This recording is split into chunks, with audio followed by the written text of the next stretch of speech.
All right, guys, welcome back to Keeping Up with the X-Men. We are on Weapon X, number 11. And if you remember right, I have a bit of complaints about how Weapon X has been handled. And this, it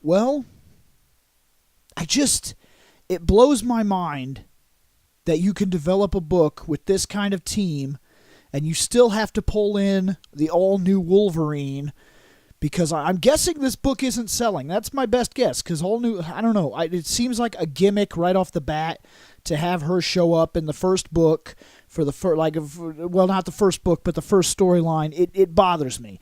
It still bothers me the way that this book was handled. And I realize that this was supposed to be like a run and gun. Then to be fair, that's what this is. But, well, let's just get into this, because I think my biggest thing with it is that I'm looking forward to Wolverine or friggin' Marvel's Doomsday to go away. So anyways, let's get down to what's going on. If you remember right, we last left off when the Marvel's Doomsday, the Hulkverine or Weapon H or whatever dumb name you want to give him, he had just stabbed the all-new Wolverine. So, this leads to the Weapon X team fighting the Weapon H. And then Sabretooth steals the nuclear reactor from the ship. And then there are and then of course Weapon H rampages, and then there are explosions, and then the all-new Wolverine attacks the Dr. Alba, and then it's revealed that Dr. Alba has a stabby tongue. Now, the stabby tongue is the way that she got control of Weapon H, because she injected a type of nanite or something, like it's nanites that reset his programming and then allowed her control of him, and then the all-new Wolverine fights with Sabretooth, and then Domino shoots her own nanite contraption-y dart thing that gives them control, or rather kills Alba's control of Weapon H, and then Weapon H jumps away so that Wolverine, or rather Old Man Logan, can do his best Wolverine Origins impression.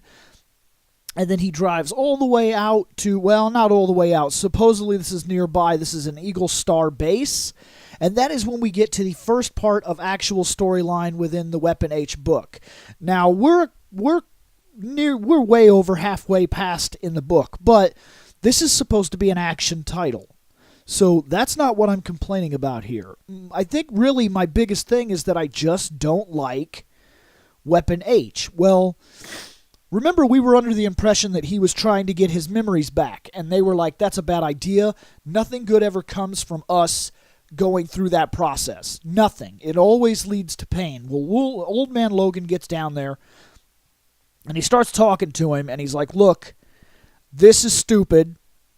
He's like, I'm telling you, what you dig up, nothing good comes from it. That life is gone now. We got to move on. You got to move on. You can move past what they've made you.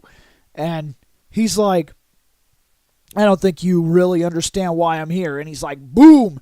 And he fires this grenade launcher that he picked up, blows up all these servers and whatnot, destroying even his own chance to know about his family and things like that. Because what he was after was not to know the past, but to disappear.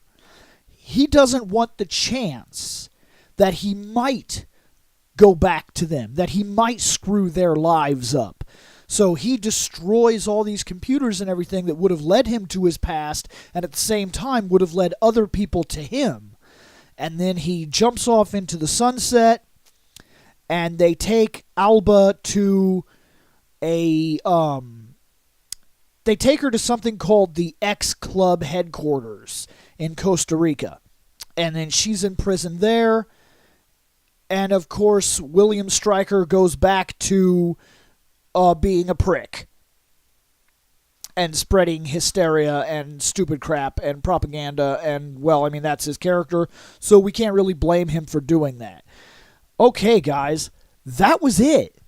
That was the whole book. And if I had to sum up the entire Weapon H storyline, it would be like this. A mad scientist makes Doomsday for the Marvel Universe. Doomsday fights a massively awesome team that doesn't really do anything but research and maybe one fight panel per book until the very last book when we finally throw down against this thing. But I've waited 11 issues to see this throwdown, and quite frankly, I don't care anymore. This Weapon A, the Weapon X book, I want this to work. I'm looking forward to the next story arc. I did not like Weapon H, and I'm hoping that that was the problem, because this is a strong team. This is a magnificently strong team. And if you can find an excuse to keep these guys together now, I will be thrilled. Excuse me. I will be thrilled.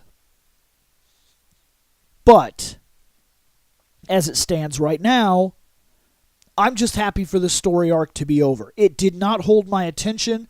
I don't like Weapon H. I didn't like a lot of the... This is a team that's all about run, cut, stab, shoot, jump, explosions, boom. Like, this could have been the Suicide Squad of the Marvel Universe. We could have done outrageously cool stuff, and instead, the last 10 books have been spent going to libraries and doing research and talking and debating amongst each other about what to do, and then finding Weapon H, and then Weapon H throws them all around in less than 2 panels. Or like the last book in issue 10, there was a fight between Weapon H and Domino, and the only thing that happened, literally, it was 2 panels. It was 2 whole panels. The whole book only had 1 action scene, and it was 2 panels, and it was she drives over, shoots him, and he kicks her bike and then she jumps over him. And that was it. That was the whole thing. That was the entire action sequence of the whole book. And I feel like they don't know what they want to do with this. Like, to me, Weapon X should be an all-out, crazy action book. If you need to take 1 or 2 books to set the story up so that we can get crazy, then that's fine. But you have a team that is designed for throwdown. Maybe we should throw down. And I will say this. When the fight finally happened, after all this build-up, it was pretty good. I think the artwork is part of what holds me back from enjoying it a lot, but it was an okay fight. They did have a throwdown with Weapon H. That did happen. But for me, I'm just keeping my hopes open for the next storyline. To me, Weapon H has not been what it could be yet. We're 11 books in, and I don't think it's found its stride. So here's hoping for the next storyline, but you are now all caught up with Weapon X. See you later.